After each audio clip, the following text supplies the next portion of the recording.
The uncertain Light at the End is a third-person adventure game serving as a sequel to the uncertain Last Quiet Day. Or at least it's supposed to be.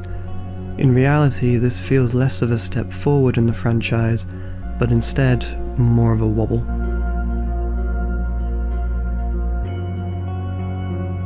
What makes the story of Light at the End more distinct compared to its predecessor is the shift in perspective. Where Last Quiet Day focused on the machines, here we follow a group of humans trying to survive the harshness of a post-apocalyptic metropolis. Yep, pretty sure the city still doesn't have a name yet. Ah well. Meet Emily, a young woman who is capably skilled, good at making decisions, and is ever so slightly brash, who also happens to be the main character you play as. Alongside her are a cast of colourful characters such as Park, Matthew, Claire, Brian, Olga and Vera, and this After experiencing the cliffhanger that was left on us who played the first game, seeing this sudden change of location was quite a shock at first, but nevertheless, their story still makes for a compelling one. Much of the narrative is focused on the group's survival. You see early on that they're not exactly in a comfortable situation, having to move from house to house for some reason or another. They're never quite able to settle down due to the ever-increasing dangers the world has to offer, and not just from machines, but from personal health issues as well. In that sense, the story of this game may feel more relatable compared to the wide-scale mystery investigated by an all-robot cast in the previous entry. Keeping in mind that this is a sequel, however, I was quite disappointed that it didn't really advance the overarching narrative at all. I'm going to do something that I don't normally do in these reviews and go into slight spoiler territory. I'm going to keep it as vague as possible. I won't be detailing specific events, I just want to talk about the context of the ending. If you're looking into playing this game as blindly as possible, I'd suggest skipping to this timestamp. The story for this game ends more or less at the exact same place as the first game. Granted, it does create promising setup for the next entry to the series, assuming there will be another entry. It still feels just as unsatisfying as it did in the first game. Yet another cliffhanger. What I will say is that the story told in this game is good enough. It was refreshing to see the human perspective of this world, and there's more tense, high-stakes scenarios in this one compared to before. There are more character interactions which make greater use of the game's dialogue system. Emily also regularly writes journal notes which give insight into her thought processes in these different situations, which is a nice extra level of detail. The characters as a whole though, yikes. They're not all bad. Emily and Brian I kinda liked. Park, Claire and Olga are inoffensive, but they don't have much impact on the story at all. Matthew and Alex on the other hand, ugh. Matthew's personality changes in every location you travel to. He's a tough guy scavenger who basically made himself at home with the survivors and is untrusting of the people around him, seeing himself as a leader. And then Emily says something and it's 50-50 whether or not he'll flirt with her or just be like, sure, you're the boss. You think his arc is going to go in a specific direction, but nothing really happens with him. As for Alex, he's just a nothing redeemable about him whatsoever. Does nothing but complain, has nothing to offer to the story, except serving as a detriment. Again, he doesn't have a character arc. So while the characters are more varied compared to the likes of RT and its companions, they're just as superficial. They're even more annoying in the last section of the game, which, on a separate note, feels like a slog. It really drags in the end. The writing isn't awful, and the story and the world are still interesting. It's just a shame that opportunities to develop it further weren't taken.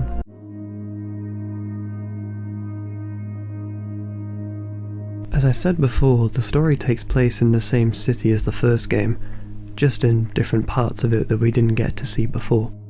What I will say is that visually it looks a lot better than before. It feels more like an actual metropolis since you'll often be moving through the streets and various buildings. Some of the set pieces you'll traverse through are grander as well, and there's a wider variety of places to go to compared to its predecessor. One of the big changes made in this title is the removal of the fixed camera angles. Now you can move the camera to your heart's content, something I'll get more into in a bit. What this means is that environments generally are bigger, giving you more freedom to explore. Each place you travel to contains various items you can interact with, whether through Emily giving her thoughts on something, or to pick up and possibly use later on. One aspect I thought was pretty cool was the minigames you can unlock by finding specific objects. These can be played on your little tool, gadget thing. They're nothing special, but it's a charming detail. What disappointed me a little bit was that, while there are things to interact with, there isn't that much overall, especially compared to the first game. It didn't bother me too much for the first half of the game, but in the second half, there's hardly anything at all, which just makes the levels feel barren and empty. This is only really a problem in the big levels though.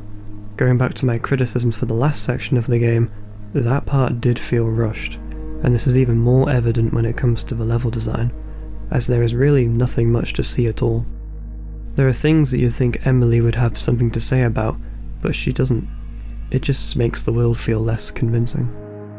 The biggest issue as far as the visuals are concerned, however, is the animations.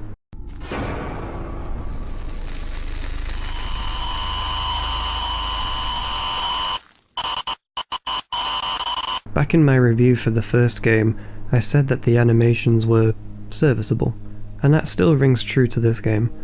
Unfortunately, when your cast of characters are humans, you're going to run into some difficulties. Funnily enough, they move like robots.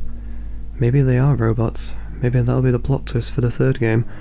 So what? Matthew doesn't move his lips sometimes when he talks. He doesn't need to. He just has hidden speakers built into him that he can use. Maybe it's all just a simulation. Anyway, I'm not going to be too critical of the facial animations. They're just uncanny valley, and I find it funny sometimes, especially during the more serious moments when it looks like not a single thought is passing through their brains. What I will criticize, however, are the movement animations. They can be really stiff. It's a shame because the actual character models look fine. Each one looks visually distinct, and it's easy to tell them apart from each other. Just a shame that they move like robots.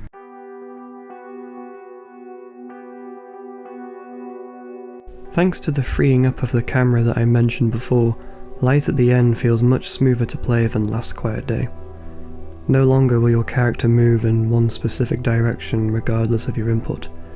Now you can move in any direction you choose while in complete control of the camera. Likewise, interacting with things is much less irritating, as the menus now require you to hold the left mouse button, then drag to the option you wish to choose. All in all, it feels like they learnt from their last game, as far as these areas are concerned. The gameplay as a whole feels slightly more varied too. Quick-time events are more common, making for some intense sequences, and choices tend to be more impactful. There's also a couple of stealth situations which are slightly comical to look at, but still fun to play through. Then you have the puzzles that, when playing them, make you feel like a complete idiot. They decided to increase the difficulty of these tenfold, and I'm going to be honest, I skipped most of them. The fact that these puzzles have a skip option available to you does kind of speak volumes. A small bunch of them are okay, but the majority of them feel ridiculously convoluted to me. They just don't feel like they belong, especially when you take into consideration the context of why you're doing them in the first place. Moving past that hurdle, however, the game as a whole is generally okay to play. There are a few bugs that I ran into though, and again, the majority of them I encountered in the last section. The first one I noticed was the subtitles not matching up with the dialogue, but there are bigger ones, such as lip syncing issues, some of Emily's dialogue being completely missing, and a couple of crashes, including this funny one. Hey, it's okay. Once we get there, we'll get a doctor for Vera, or I'll find one myself, whatever it takes. She's gonna be just fine, okay? As far as I'm aware, the launch of this game had many more bugs with it, so I'll give the developers credit for the patches they've done. It's still a bit rough, but it's playable from start to finish. It's a shame that, despite being less tiresome compared to its predecessor, it still felt like a chore to get through at times.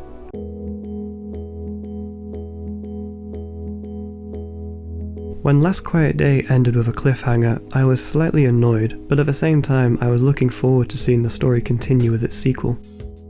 Unfortunately, I was still left feeling unsatisfied, as the story hasn't really continued much at all. Instead, it feels like it's faltered. While certainly having its own interesting story, Light at the End struggles to stand thanks to its poor characters that don't have much of their own impact.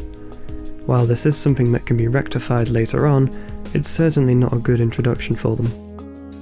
The gameplay feels smoother, and there are some steps in the right direction thanks to the changing up of the camera. Likewise, the levels are bigger in scale and ambition, even if they don't always quite live up to a consistent standard. All in all, I can only recommend this game at a discount price. I'm hoping they do make another game in the series, as I would like to see this story concluded. I just hope the same mistakes made here are not repeated in the future.